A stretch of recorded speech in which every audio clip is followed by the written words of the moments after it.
Hey, this is Max with Guitar Center. We're here at Winter NAMM 2025, and we're at the Roland booth with David. David, how you doing? I'm good. How are you? I'm doing well, thank you. So we're sitting here with the all-new V-Stage. Wondering if you could kind of just walk us through this. Absolutely. Essentially, it's like an all-in-one gig rig, which means you have dedicated sections for different types of sounds. So we have the organ section here, acoustic piano, electric piano, and also synthesizer A and B. So there's actually two synthesizer parts. But its main focus is essentially keyboard sounds. So that means, things like piano, E piano, and then claps, organs. Looking across it, you can tell a lot of care has gone into the actual layout of the board. For something like this, you don't want to be doing too much menu diving. It's about getting that tactile control. So to your point, you can do real-time sound design and manipulation, right? Yeah, absolutely. So you have direct access to all of the vital parameters. So like the overdrive here, for instance, which is quickly accessible. You can change the types of organ tones, percussion settings, lower, upper part settings, and of course the harmonic bars, which would be, the main thing with the organ. So you can easily make your own organ sound and hit the rotary and things like that. We got the overdrive here, so you can quickly get it distorted.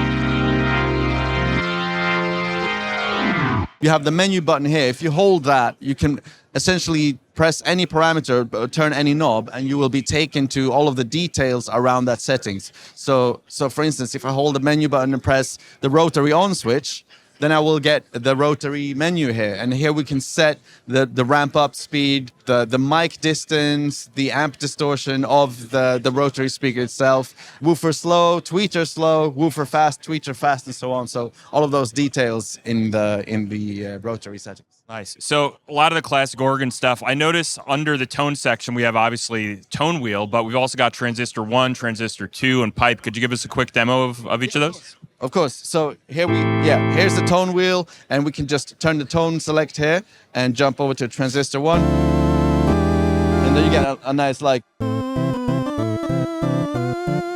a nice creepy carnival sound. Here's transistor 2.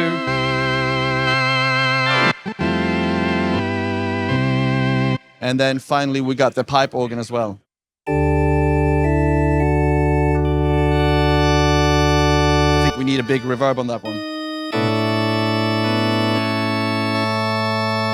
Yeah, so 4 types of organs, and you can choose between, in the tone wheel, you have 4 different types of tone wheels you can choose from as well. So you can choose vintage or modern or clean and so on. All right, so let's move down a little further. Let's check out the acoustic piano section. Yeah, so the acoustic piano, it's not sample-based, it's actually modeled. So this is, if you're familiar with our V-piano technology, this is something we've had for a while, but we've now actually updated it with the upright V-piano. So, and the V-piano, because it's modeled, means that you can actually kind of customize the piano and make it sound the way you want. You have direct access to a couple of simple parameters like brightness. So if I turn this down, I can go from normal to a very soft piano sound. And then we can change the stereo width as well. So if we go from like full stereo, 0 stereo, can get like a very soft and nice and intimate piano sound. And then we can turn those up and go. Turn the reverb down a bit. You could throw like a chorus or like a tape delay on there, get a little kind of almost seasick vibe with that, I imagine. Yeah, absolutely. So you got the effects section over there, which gives you the basic send effects like delay and reverb, but then you have an additional M effects that you can assign to anything. And the acoustic piano doesn't have any internal M effects, so you'll use that one there.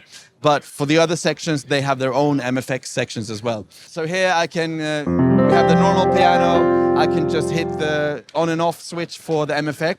Now I have, for instance, a rotary on the piano, and there's over 90 effects to choose from. So there's everything from basic chorus to distortion to weird turntable effects and stuff like that. All right, so let's move down to the EP section, the electric piano. Yeah. So this is based on our Supernatural technology, but it's been updated with new waveforms, and we've got loads of new sounds. We have plenty of different EP sounds to choose from.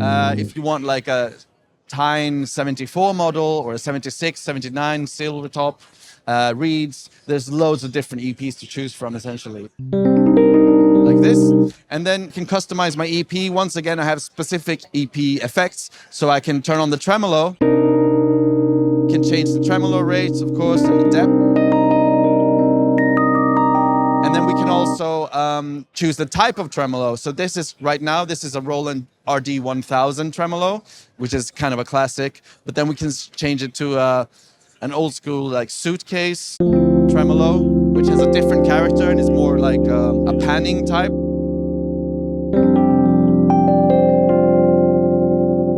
Like this. Or we can change it to a whirly tremolo, which has, yet again, a different character.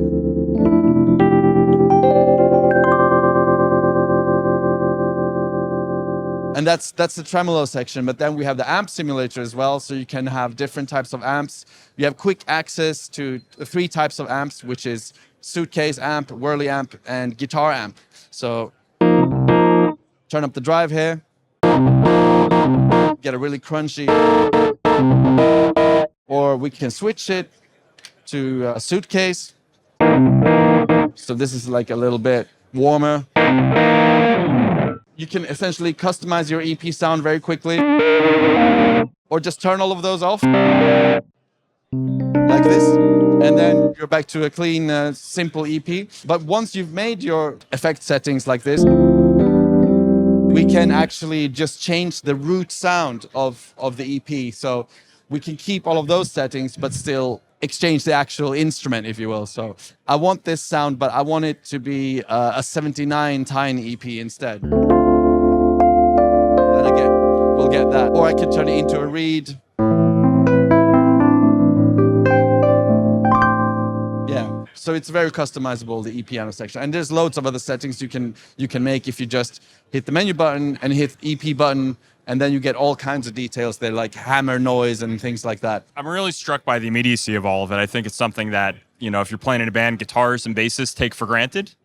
Used to having a lot of knobs and really quick access to change up their sound, stomp on a pedal, which this very clearly brings to keyboardists who for a long, long time have been menu diving on a lot of stuff. Yeah, it's so nice to have these dedicated effects for each section, you know, so that they're actually adapted to the types of sounds you're playing. Speaking of bands and stuff, or venues and things like that, you have a master section here as well, so you can customize the sound of the entire board. If the keyboard doesn't cut through enough, you can just crank up the treble for the whole keyboard, or add a master compressor to it. All right, so the final section, synthesizer section, can you show us some of that? Yeah, absolutely. So the synthesizer section is actually based on our Zencore engine, which is something you will find in some other products as well, including our flagship Phantom series. You can even import sounds from the Roland Cloud or our plugin Zenology, and you can make your own sounds in Zenology, for instance, and load them into here. So it's quite flexible, and it's a really nice sounding engine as well. So you can go, for instance, here I have a really nice soft synth pad. We have direct access to some filter settings and effect settings and envelope. So if I want to filter it, I can quickly do that. If I want to change the attack and release, I can do that too, and just turn this into a bit of a, just like a direct, more attacky synth. It has loads of different sweet sounds, like really good for leads. It's got MFX in here, of course, as well. It also comes with 4 what we call model expansions, and these are emulations of vintage Roland synths. You can emulate, for instance, a Juno 106 or a Jupiter 8. So here is a Jupiter 8 pad.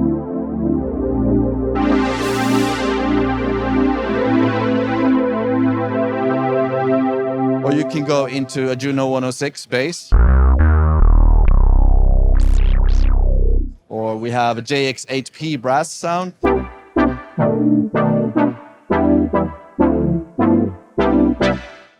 And then finally the SH101.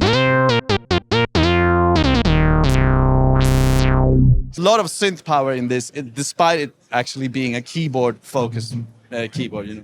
So we've talked a lot about each individual section. Obviously, there's lots of other functions in here you'd expect out of a staged piano. You can split, you can layer stuff. Can you just show us a couple examples there? Oh yeah, that's actually a very great point. So I'm going to start from 0 here. So like once again, this is just the piano across the whole keyboard. If you want to do a split, it's really easy. You have a dedicated left and right split button for each part. So let's say I want this piano only on the left, then I will just press the left button there for the piano. So now I will have nothing currently on the right. And then I can go to the EP and press right on that one. Turn it on, of course. And now I have... And if I want, say, I want to overdub all of this with the organ on both sides, I'll just switch it on, and that's already by default on left and right. So it's really easy, and then I can save all of this as one scene and just call it up with a shortcut by just hitting the key. All right, David, thank you so much for walking us through V-Stage. Before I let you go, could you just walk us through what are the different configurations that are available? Yeah, so this is the 76 key, which is actually, it's a brand new key bed. It's a waterfall one, so it's really, really bouncy, and it's a triple sensor, so it's super, super responsive. And then we also have an 88 key version with hammer action. Well, David, thank you so much. And if you want to learn more about Roland V-Stage, get your order in. Head to guitarcenter.com. And if you want to learn more about all the latest new from NAMM, stay tuned to our YouTube channel.